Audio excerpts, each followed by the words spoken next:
नाज़रीन मेरे साथ इस वक्त मौजूद हैं हकीम हबीबुर रहमान, जो कि एक सर्टिफाइड हर्बलिस्ट हैं और पिछले 12 साल से कुदरती तरीके से लोगों का इलाज कर रहे हैं और हिजामा कर रहे हैं। इनसे जानते हैं कि हिजामे की अफादियत क्या है और आज के इस दौर में लोग हिजामा करवाते हैं या नहीं। अस्सलाम वालेकुम सर। जी वालेकुम सलाम। सर कैसे हैं? अल्हम्दुलिल्लाह, अल्लाह का शुक्र। अच्छा सर, ये बताएं कि हिजामे का तरीका इलाज क्या है? हिजामा एक मसनून तरीका इलाज है जो हजूर अकरम सल्लल्लाहु अलैहि वसल्लम के दौर से पहले से चला आ रहा है, लेकिन हजूर अकरम सल्लल्लाहु अलैहि वसल्लम ने क्योंकि इसको इख्तियार फरमाया, वहाँ से इसको एक मज़ीद मेराज मिली और मेराज के वाक़े के साथ भी इसको एक निस्बत हासिल है, जिसके अंदर बहुत सारी रिवायात मौजूद हैं कि अपनी उम्मत को हिजामे का हुक्म देने के बारे में कहा गया। तो हिजामा एक आप इसे कह सकते हैं कि इलाज के साथ साथ एक सुन्नत भी है। ये बताएं कि हिजामे का और चांद का आपस में क्या ताल्लुक़ है? हिजामा के मुतल्लिक अगर आप इलाज की नीयत से हिजामा करवा रहे हैं तो उसमें ज़रूरी नहीं है, आप मुआलिज के मशवरे को फॉलो कर सकते हैं। तो उसमें ढलते चांद की तारीखें होती हैं, उसमें 17, 19 और 21 तारीख जो है वो इनको मसनून तवारीख भी कहा जाता है। इसमें चांद के मद्दोजज़र का चांद की वजह से जो समुद्र में आप समझते हैं कि वो एक मद्दोजज़र की कैफियत भी आती है। इसी तरह इंसान के जिस्म के अंदर भी खून के बहाव में फ़र्क पड़ता है।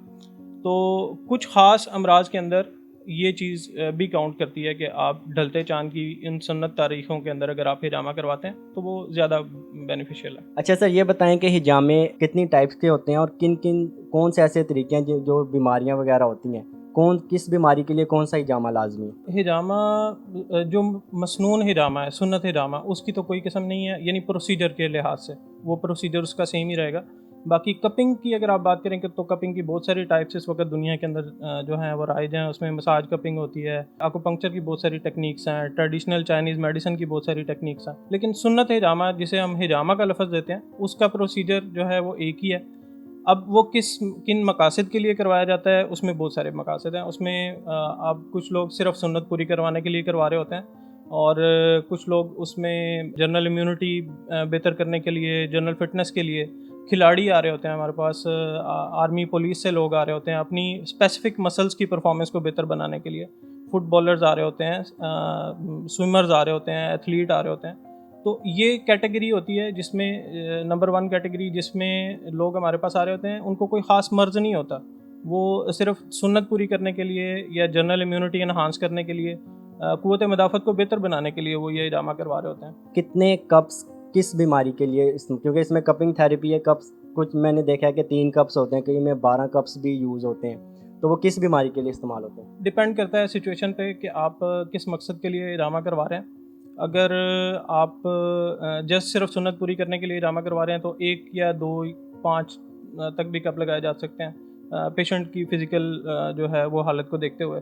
तो उसमें पॉइंट्स कम होते हैं क्योंकि मकसद जो है वो सिर्फ जनरल इम्यूनिटी को बेहतर करना या सिर्फ सुन्नत को पूरा करना जो है उसमें मकसद है। अच्छा सर, इसमें हर बीमारी का इलाज हो सकता है? हर का नहीं कहा जा सकता, लेकिन ज़्यादातर अमराज का इसमें इलाज होता है। लेकिन इसमें भी कैटेगरीज़ हैं। इसमें आप ये समझ लें कि कुछ अमराज ऐसे होते हैं कि जिनके अंदर रिज़ल्ट बहुत ज़्यादा तेज़ी से आते हैं। उसमें सबसे ज़्यादा ऐसे अमराज हैं जिनका ताल्लुक बराह रास्त ताल्लुक खून के साथ है, आपके ब्लड सर्कुलेटरी सिस्टम के साथ है, लिम्फेटिक ब्लड सर्कुलेशन के साथ है, आपके मस्कुलर पेन्स हैं और न्यूरोलॉजिकल जो हैं डिसऑर्डर्स हैं। तो ये जो पेन मैनेजमेंट और ब्लड सर्कुलेटरी सिस्टम इसके साथ जिन अमराज का ताल्लुक है उसमें रिज़ल्ट तेज़ी से और जल्दी आते हैं और ये देर पा भी रहते हैं।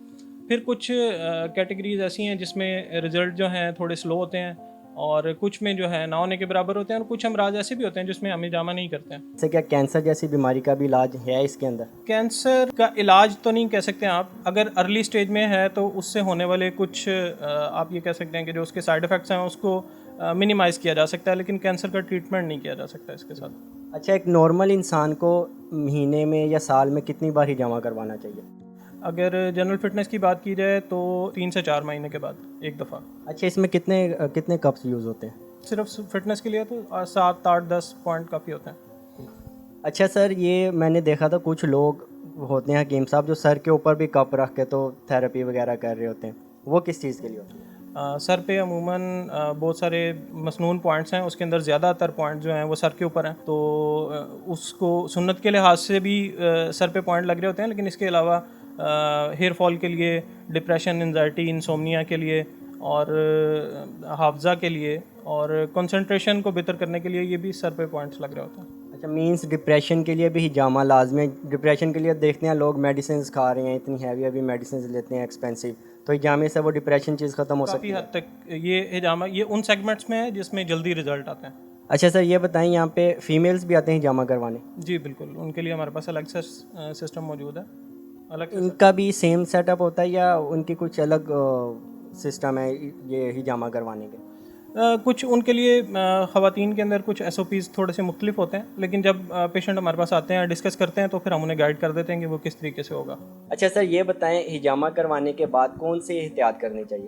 اگر آپ کو کوئی خاص فزیکل کوئی آپ کو النس نہیں ہے تو کوئی بہت زیادہ احتیاطوں کی ضرورت نہیں ہوتی. اگر آپ ویٹ لفٹنگ وغیرہ کرتے ہیں تو اس میں اگر آپ 2 دن کے لیے اگر آپ ویٹ کو ریڈیوس کر دیں، جو آپ ویٹ اٹھا رہے ہیں اس کو تھوڑا سا کم کر لیں تو زیادہ بہتر رہتا ہے. باقی آپ کچھ بھی کھا پی سکتے ہیں، بہت زیادہ کوئی احتیاطیں نہیں ہیں. اگر کوئی آپ کو کوئی النس وغیرہ ہوتی ہے تو اس کے اکارڈنگلی پھر ہم آپ کو ڈائٹ پلان دے دیتے ہیں، لیکن جنرل فٹنس میں کوئی خاص ضرورت نہیں. کچھ لوگ اس کو بیوٹی کے طور پر بھی یوز کرتے ہیں. اس میں ایکنی اور بیوٹی کا کتنا کنسیپٹ ہے ہجامے سے؟ اگر کوئی بندہ اپنے آپ کو یہ چاہتا ہے کہ میں بہت زیادہ اچھا دکھوں یا میری اسکن گلو کرے تو ہجامہ بہتر ہے اس کے لیے؟ جی، اس میں یہ ہے کہ اس وقت ایک پوری دنیا میں ایک نئی کپنگ تھراپی کے اندر ایک نئی ٹرم جو ہے وہ بہت زیادہ سننے میں آ رہی ہے، وہ اسے کہتے ہیں کاسمیٹک کپنگ. اس کے مطابق یہ ہوتا ہے کہ آپ پوری باڈی پر اگر آپ کو ایکنی ہے، دانے ہیں، اسکارز ہیں، چھائیاں وغیرہ بن رہی ہیں، تو اس میں ہجامہ کیونکہ ایک ایسا پروسیجر ہے جو آپ کے خون کو صاف کرتا ہے، تو اس میں بہت ساری چیزیں جو ہیں اس سے کلیئر ہو جاتی ہیں، ایکنی، دانے وغیرہ. تو جی ناظرین، حکیم حبیب الرحمان کے ساتھ موجود تھا. میں نے خود ان سے ہجامہ کروایا ہے اور یقین مانے خود کو اس قدر ریلیکس محسوس کر رہا ہوں. آپ بھی یہاں آئے، ہجامہ کروائیں، اور اگر آپ چاہتے ہیں کہ فٹ رہیں اور جو فٹنس پسند کرتے ہیں وہ ہجامہ لازمی کروائیں. انتہائی مناسب قیمت ہے اس کی، کوئی ایکسپینسو یہ طریقہ علاج بھی نہیں ہے. اگر آپ کو ہماری ویڈیوز اچھی لگ رہی ہیں تو ہمارے چینل آپ کی آواز کو لائک، شیئر اور سبسکرائب کیجیے گا اور بیل آئیکن کو ضرور دبائیے گا. فی الوقت کے لیے اپنے میزبان عدنان ظفر کو اجازت دیجیے. اللہ حافظ.